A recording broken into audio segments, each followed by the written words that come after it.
This totally sponsor-free episode of Tips from the Top Floor might change your photography forever, or at least one aspect of it. And to get there, all you'll have to do is spend 5 minutes of your time. This is Tips from the Top Floor 889 for January the 26th, 2020. Tips from the top floor, tips from the top, all right, from the top floor. Hello. Thanks for hanging in there. This is Chris Marquardt. You're listening to Tips from the Top Floor. It is the end of January. Yeah, and I received a few questions from you guys with concerns. Where are the new episodes? Why are you not podcasting anymore? I did not stop, but thanks for missing me. I just took a bit of a break, and it was kind of necessary. So, like a lot of things came together. Among other things, I've been juggling 3 upcoming photo tours with stuff like visa formalities, lots of emailing with participants, doing my flight reservations. And it's pretty normal for what I do, but it's always a bit of a frenzy. It takes something out of me. Is that how I say it? Anyway, I kind of simply needed a break after the end of the year. It was a bit of a marathon. One example, Henry and I did almost 3 months of pre-production for our Arctic and Antarctic podcast, Curiously Polar, because Henry is right now on a ship in the Antarctic as a guide for several months. So that was just one thing that had to be done. Or let's say I wanted to do it because it's really something that is near and dear to my heart. But there was also lots of other production work and some writing for a couple of articles. And then, sometimes it's just as much time as I have. And I don't know if that happens to you. That's one other thing. But during the winter months, with the shorter days and less light, my motivation just isn't as high as during other parts of the year. And that's especially true in winter. And this winter was even more true because, there was a lot of gray, no snow, just not so much light, not a lot of sun. Not a lot of direct sun. So it's this kind of murky gray sometimes that goes on for days. And for me, that really kind of pushes me down a bit and results in a kind of lack of motivation. It's not like a full blown winter depression or something, but it does have its influence. I cannot deny that. But if I could afford it, I would spend October, November, December, January, maybe into February in New Zealand. I would totally do that. But alas, I'm poor. I can't do that. But I totally would. So, but it's now the end of January. The days are getting noticeably longer again. And in general, I've had some good R&R during the last month, and I've still kept busy preparing stuff, so all is good. But hey, it's time to pick up the torch again here on Tips from the Top Floor, and I'm happy that you haven't gone anywhere. Thank you for being patient with me. This is also the first sponsor-free episode of 2020. As announced, I'm no longer working with my ad agency because of privacy concerns. And there was a lot in the recent episodes. So if you want to catch up on that, just listen back a few episodes. And your donations are what keeps this show afloat now. And that's why I want to say thanks to the new patrons since the last episode. I hope I'm not forgetting anyone. Peter, Bill, Jeff, Robert, Frank, Terry, William, and James. You guys are awesome. I will also put all your names on the Patreon Wall of Fame, like all the other patrons. That's the page with all of your names, and this is kind of my way of kind of giving back. And unless you don't want your name to be there, and if you're on the $3 level or higher on Patreon, feel free to email me a web address that you want me to link your name to, because that's what I do. It's one of the perks. One last thing before we dive into the photography. I've also set up a donations account where you can donate here in the Eurozone via a SEPA transfer. If you are in Europe, you know what that means. It's just an official account that you can easily transfer money to. So if you have a donation or even a standing order, here in Germany, that's kind of the thing among podcasters now, that people try to go around the platforms, because it's really the best method, because it's direct. It avoids pretty much all fees. Like if you donate through Patreon, which I'm super grateful for, but there is like up to like, I don't know the exact numbers, but it's like 30% of your donation that gets eaten up in the process by Patreon, by PayPal, which is how they pay me. So if you're in the Eurozone, a SEPA transfer is the way to go. And anyway, thanks all for your amazing support. Here is another episode of Tips from the Top Floor. And we'll start with picture taking time. Now, I'm getting interesting but also mixed feedback on this. This is the time I've established this for a few episodes where you get a mini assignment. When I look online on the social media under the hashtags that I give you for this, I do not see a lot of engagement there, and I wonder why that is, but I guess maybe it helps if I explain to you a bit better why I'm doing this picture taking time thing. Because it has to do with, there's a reason for it. It's not just me filling time. It's not just me trying to, I don't know, sound smart. It has to do with three fundamental things in photography, and they are technique. And in no particular order, by the way: technique, creativity, and it's hard to put my thumb on it. But I guess I can probably call that intuition.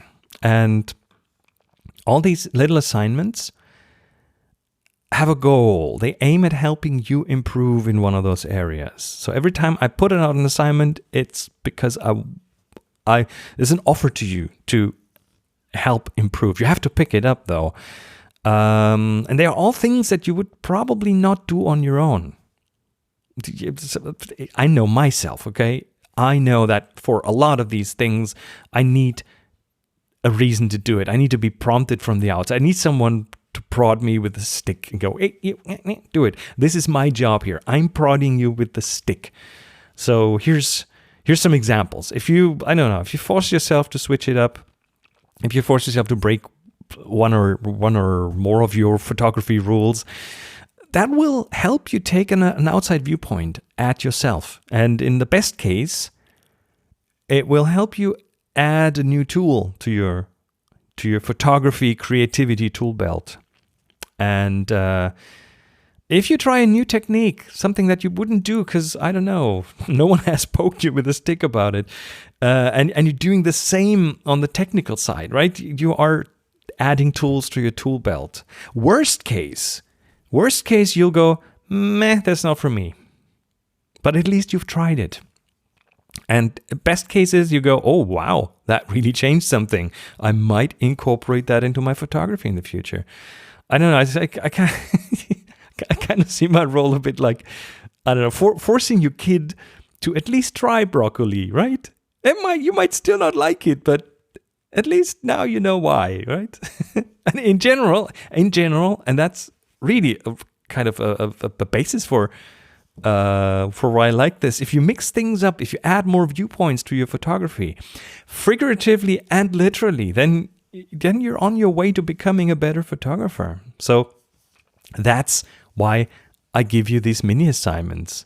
And that's why you can directly benefit from this show. You know, there's so much like, okay, I listen to 2.5 million podcasts. My podcatcher is full and I learn so much, but in the end, you will not be able to do these things unless you do them, unless you try them. It's all in the doing.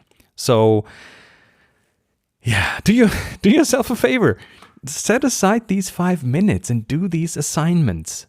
You might not have an immediate benefit. Like right after this, you won't be like, oh, I'm the king now. No, things need practice. But over time, especially in the rear view mirror, you will see how the specific things influenced your approach to photography. I have plenty of examples for myself, things I do differently now that I can trace back exactly to something like this. So yeah, do yourself a favor and participate.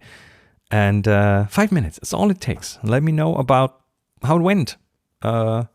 Send me a little voicemail, voice@tfttf.com. So anyway, long intro, very long intro. By the way, if you have ideas how I could improve the engagement on this kind of a thing, like picture taking time, the community engagement, then hey, by all means, let me know. Come on the Slack. Let's talk about this. I'm open to suggestions on how to move this forward. Because I think a show like this people need to have a tangible result from listening to this show and maybe doing a few things. Anyway, here in a long-winded, my English is not at its best today. Here's the week's mini assignment. We do these on every episode. And to have a bit of a framework, we're doing these by the alphabet. And today is the letter E. And the assignment is, I feel like a bit like Sesame Street, the letter E. The assignment is exposure. And here's what I want you to do. Break your patterns. Again, this is one of these breaking your patterns assignments. Break your patterns for exposure. Like if you always shoot in automatic mode, hey, switch your camera out of that. Switch it to manual mode and do some experiments. Spend 5 minutes experimenting with manual mode. Or if you religiously always shoot in aperture priority because someone in a blog once told you that that's how you should do it, then switch it up. Try shutter priority. Try deliberate long exposures and see how the camera reacts to that. And if you never really thought about these terms, then what is exposure? What is that thing? It's always been on the green box. Then it's time to dig out that camera manual. By the way, all camera manuals are online somewhere, so there's no excuse in I can't find it. Google manual and then the label on your camera, and you will find the manual. And then spend a few minutes, 5 minutes, reading about what those modes do. Just knowing even a tiny little bit more about exposure has the potential to fundamentally change your photography. And then post your photos on any social media that you like, and let's see what you can come up with.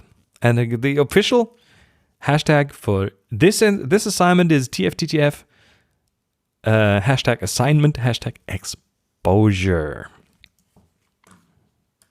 All right, here's another thing that I wanted to briefly bring up, and this is something that irks me. Very selfish, but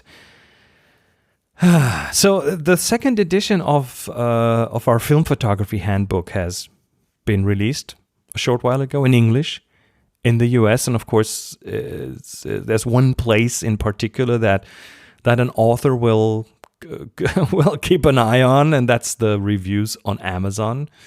So when I checked the other day, and I know that several of you have bought the book, and I would expect several of you would have bought it from Amazon. And this is a weird mix between German and English, because there's a German Amazon.de, there's Amazon.com in the US, and so on.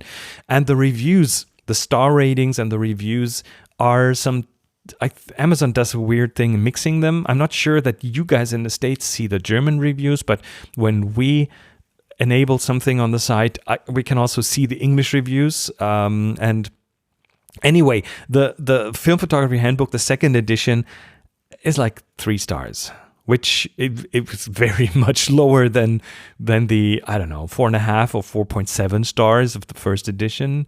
So given the fact that this is the new and improved edition that we put a lot of work into to make it like even more complete and more comprehensive and more valuable, I kind of would have expected something a little more than those 3 stars. So I looked at the reviews, and it turns out, well, first of all, again, you might see something different. So, but anyway, first of all, it was kind of only 2 reviews.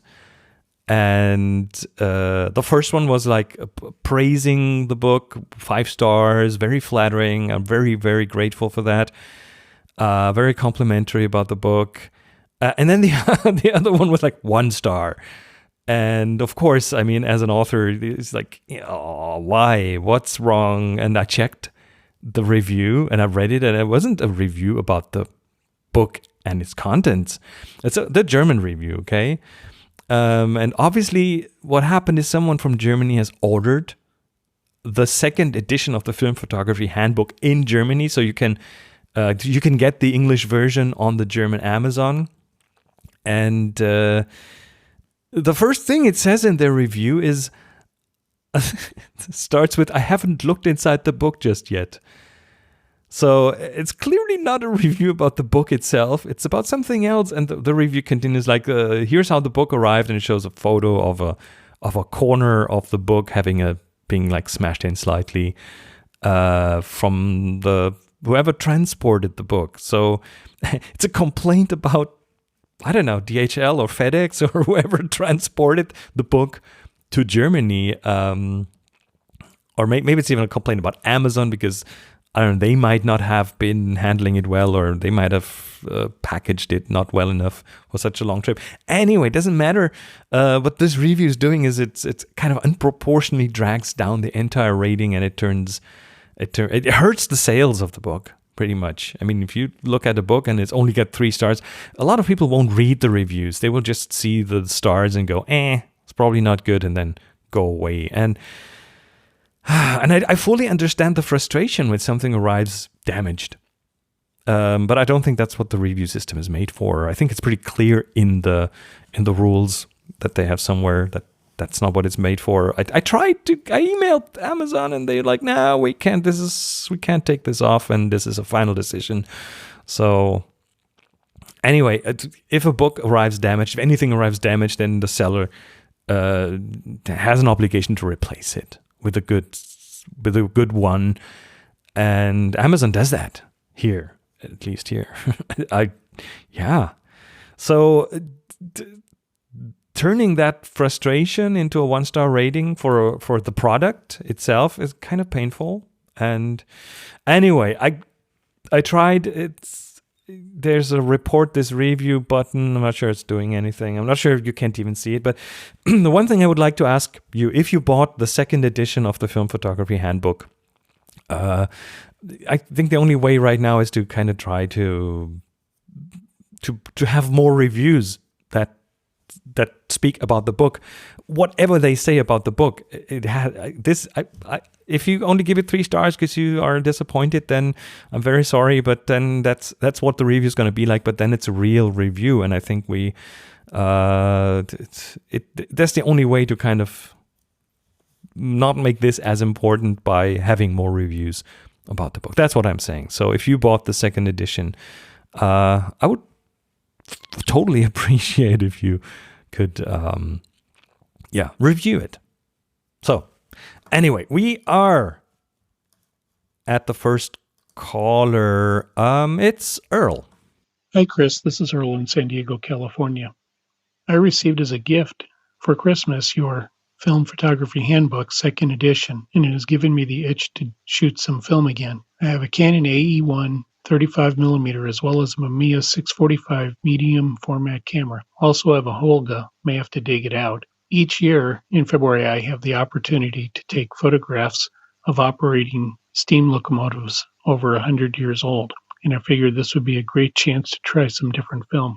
My question for you is, with the unique film available, what kind of film would you suggest, black and white, color, or both, for a situation where locomotives are black and the background is more than likely going to be snow with some bare earth and shrubs poking through? I'm very interested in hearing what you have to say. Keep up the great podcast, and have a very happy New Year. Thank you, Earl. Thank you so much. I want to shoot steam locomotives. This is your first problem. At least here in Europe, a lot of the steam locomotives are black. And then your background is snow and white and maybe some dirt or mountains or hills and stuff.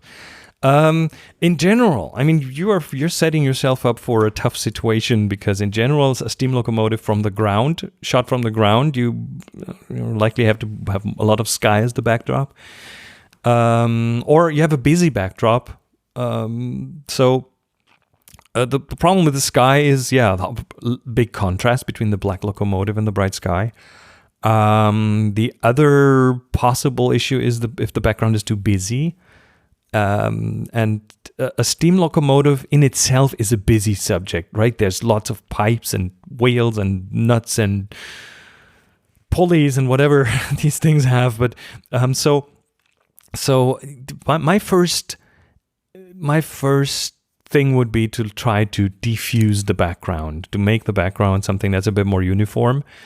And you can do this by finding a different vantage point, by finding a higher vantage point, something that will then, the line of sight will be that the ground is behind the subject. That is one way of doing it. And that has two advantages. If the ground is the background, it removes the contrast between the train and the background. Like, it's not the sky anymore, so you can expose higher without overexposing something. And the second is the ground becomes the background. And it's, again, often much cleaner than what you find as the background of a locomotive when you're on the ground itself. So that's one thing.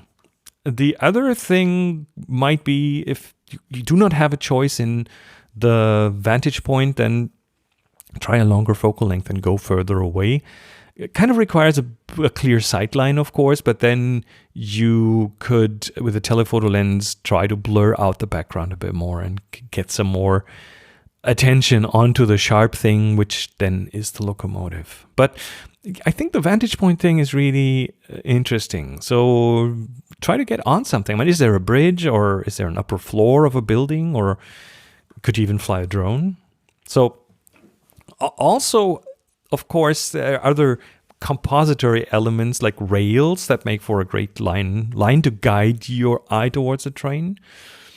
But if you can't raise, and we'll get to the film selection in a second, if you can't raise your vantage point, or if the background is bright white, you're, again, more likely to run in contrast issues. And the choice of film does have an influence there. But before we get to the film, here's another thing that will make the contrast situation worse, and that's when you're on a train station platform. At least here in Germany, train station platforms often work like this, where the passengers waiting on a platform, they are under a roof, while the train itself and the tracks themselves are not covered by the roof. Because why would they, right? The train is rainproof after all. But that roof for the passengers makes the contrast issue even worse, because then the daylight will not even properly reach the already dark front of the train or the side of the train.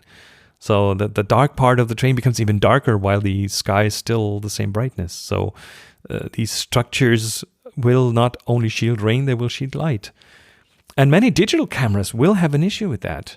Where you kind of have the choice between exposing the train well and then overexposing the sky, or exposing the sky well and getting an underexposed black train in the shade. So I would try to shoot those kind of pictures in an open setting, not in a train station. Unless not in one that has elements that block light coming to the train. Unfortunately, the open setting might often mean that you shoot the train while it's in motion, right? With that ups the pressure, because you have to be ready and set that you can't just repeat shots as you like. So that's your setup. You'll either try to fight the strong contrast, or you won't have a lot of time to get the shot. In addition, you want to shoot this from, you said you want to shoot this on film, which initially might sound like an additional complication, but actually choosing the analog medium might be in your favor. And here's why. There's different kinds of film, right? There's color negative, there's black and white negative, there's color positive, also called slide film. And the one type that really works in high contrast situations is color negative film. Color negative film is very, very how do we call this? Flexible, right? You easily can overexpose most color negative film by 2, 3, 4 stops, and it won't even budge. It won't even blink. The other types of film, well, need a bit of a different treatment. The black and white negative film and the positive slide film are there, but again, if you want to shoot the train with a bright background, high contrast situation, then the color negative film will, but out of the box, give you a high range in the brightness. The only potential issue with color negative film is that it's kind of harder to digitize at home, so it makes more sense if you have someone professionally digitize it, right? On the other hand, if you shoot slide film, which is a positive film, and it's what you see is what you get. It's easy to digitize. You can just put it on a light box and take a macro shot of it. But its contrast range is very limited. So you kind of have to nail the exposure, and the strong contrast won't really help that. So slide film, you kind of have to make a choice. Is the train well exposed or is the sky well exposed? But one of the two will probably suffer. So don't use slide film unless you have the contrast under control. And again, contrast under control means different vantage point, different background, get the background closer to the train's brightness in terms of reflectivity. But let's get to the third film. It's my favorite, black and white negative film, because it really has a special place here because you can influence its contrast range. You can, if you develop it yourself, you have a lot of control here. With color negative film, that's made to be processed in a lab, kind of in an automated process, so there's not much influence you have there. But black and white, you have influence on its contrast range based on how you expose and develop it. Yes, it's like a rubber band, and you decide how you want it to handle contrast, and that's what makes it so versatile. You kind of have to develop it yourself, really, to make that happen. And what I'm talking about is called pull development. Now, you have the Film Photography Handbook, so you've seen the chapter about pull development. But let me spend a minute going into that, because when I first learned about this, it kind of blew my mind. So when you buy a roll of film, it has an ISO value printed on it. Like it says ISO 100, 400, 800, and so on.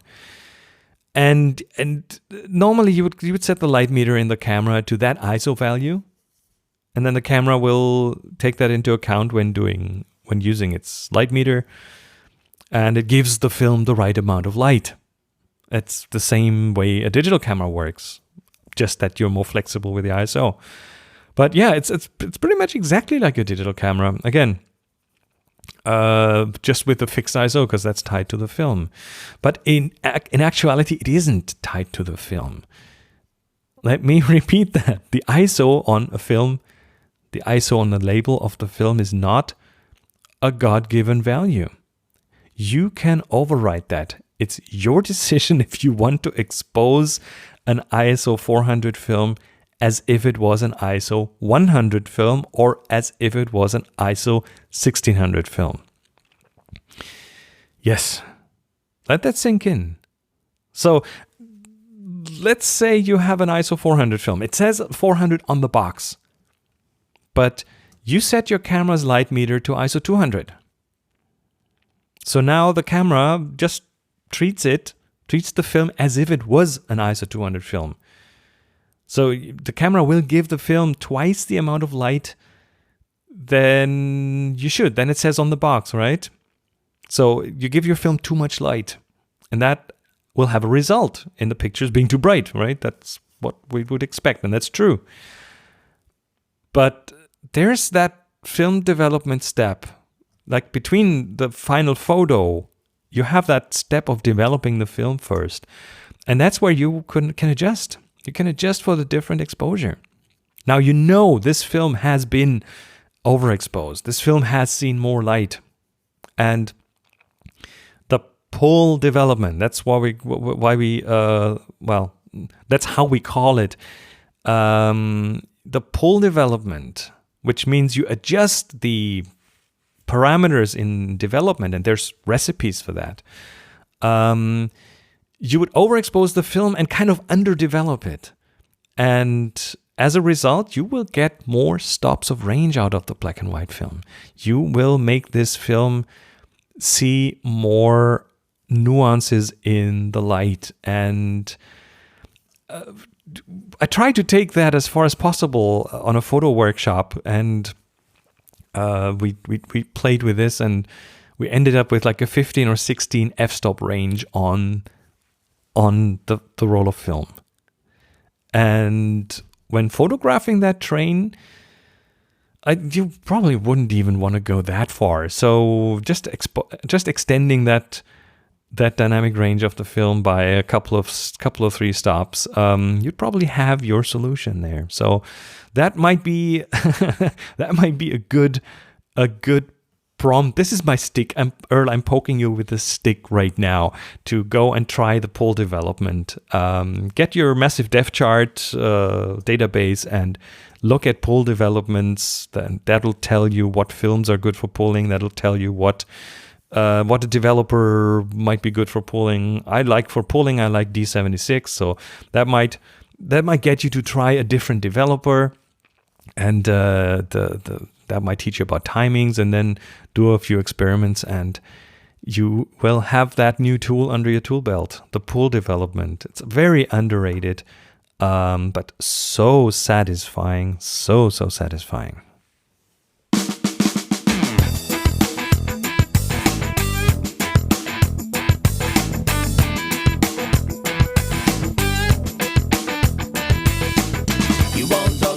All right, there we are at the end of this episode. Thank you so much. The first officially sponsor-free episode. So, yeah, just an enormously big, huge thank you to all of you wonderful, amazing people who support this show on Patreon and via other means. So, without further ado, here's the ever longer and longer list of supporters on Patreon: Chris Hicks, N. Kyong, Jeremy Kervin, Matt Armstead, Peter Morrow, Roger Nadel, Peter M. Spradling, Jeffrey Block, Alex Crozo, Amy Brooks, Bernard Kelly, Daniel Hertrich, Doug Gabbard, Philip Feely, Gerald Leger, Jacob Leuch Peterson, Ken Davidson, Leslie Ridlin, Marco Binder, Robert Henry, Scott Wurzel, Tom Stewart, Wayne Batzer, William Roberts, Aaron Pinasov, Robert Gilroy, Stu Silberman, Alan Bruce Horn, Andrew B., Andrew Anthony, Bill Batten, Carol Como, Chadley Clark Chandra, Colin Oatley, Dane Nieder, Daniel Goldberg, Dave Smith, David Austin, David Recht, Earl Grad, Francesco Scaglioni, Frank Eberle, Jeff, PB, Gills, Greg Anastasi, Hank Schiffman, Holger Krupp, James Muller, James Trimble, Jeffrey Johnson, Jim Caldwell, John Donahue, John Floyd, Josh Hopko, Just Me MR, Ken Berrien, Kanishioka, Manuel Pardo, Mark Overstreet, Marvin Aaron, Michael Grunert, Nicholas Curry, Norske, Peter Lee, Rob Duber, Rob Jemmett, Robert Goschko, Robert Shields, Robert François Mayon, Ryan Gilio, Sina Farad, Steven Sandler, Terry England, Tobias Wolf, Toby, Thomas Nielsen, Trevor Palmer, and Woody. Oh wow, this is, you guys are amazing. You hopefully get an idea how this list is growing and the support is growing, and I'm over the moon. Of course, thanks all again. That's like a total of $142 per episode, which at least pays for some of the time I'm spending into this, I'm putting into this. And I really, really appreciate your support, even though some of that is lost in the feed jungle. But anyway, you guys are awesome. What you do really matters. And of course, if anyone feels like supporting the show, join the wonderful group of supporters at tfttf.com/support. And of course, if you just like this episode, you can also just buy me a coffee at tfttf.com/coffee. Music for the show by Jeff Smith, silent partner, and HPK Gerud Publishing, and Slack challenges by Release Pixie, Matt F. Star Romstead. Armstead. This is a new one. Matt Racintar Armstead. Slack invitations by Chief Invitation Officer CIO Rusty Russ. You guys are awesome. Thanks for hanging in there and sticking with this. And the link to get on the Slack is in the show notes, tfttf.com/yslack. My name is Chris Marquardt. You'll find me on social media at Chris Marquardt. Now go out and take amazing photos, share them with the world, be nice to each other, and happy shooting.